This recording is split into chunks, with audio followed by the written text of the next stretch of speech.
È andato lì dove da mesi si vive tensione, sconforto e precarietà, portato a spalla dai lavoratori davanti ai cancelli dell'Italcementi. San Calogero, il santo tanto amato in provincia di Agrigento, i cui festeggiamenti si stanno svolgendo in questo periodo a Porto Empedocle, ha fatto tappa all'Italcementi per raccogliere le preghiere dei tanti lavoratori che chiedono al Santo Nero una grazia: salvare il loro posto di lavoro. Giorno 10 si attiverà la cassa integrazione e lo storico impianto di Calcestruzzo, che negli anni 60 ha rappresentato il sogno industriale di Porto Empedocle, chiuderà i battenti. E che figli non scordiamo!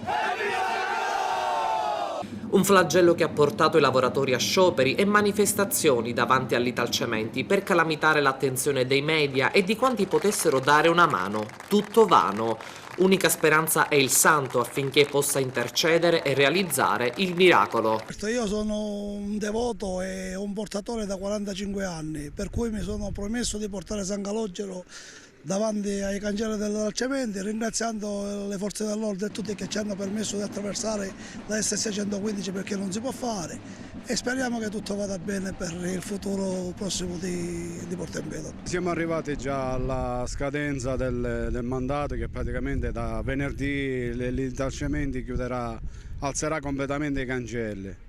L'unica speranza nostra adesso è il santo, visto che i nostri politici ci hanno preso tutti in giro e non è successo nulla. Ci auguriamo che il futuro possa cambiare. Tutti sappiamo che il 10 si attivano le procedure di cassa integrazione, quindi dal giorno 10 l'impianto chiuderà. Il giorno 5 ci sarà un incontro all'Unione Industriale con la dirigenza, vedremo quali sono le novità che porteranno e quali saranno i possibili scenari futuri per cercare intanto di salvaguardare le attuali maestranze, ma anche salvaguardare l'impianto.